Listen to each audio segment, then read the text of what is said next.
In this video, I'm going to show you how to use Excel to upload list values into a custom combo box.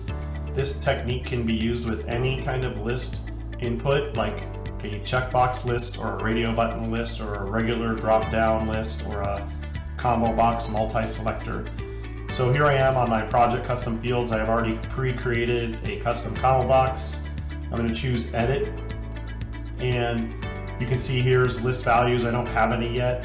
If I choose update from Excel, if you choose this get template button, then that'll let you download a blank template that you can fill in to create these custom fields or inputs. In my case, I already have the fields done, so I'm going to choose select. You can drag it on here or choose select. I'm going to choose select, and I pick my Excel file, and it gets uploaded, and right now it's actually processing that. I have a very large file here, and it'll take a couple seconds, but once that is over, you'll see this populated.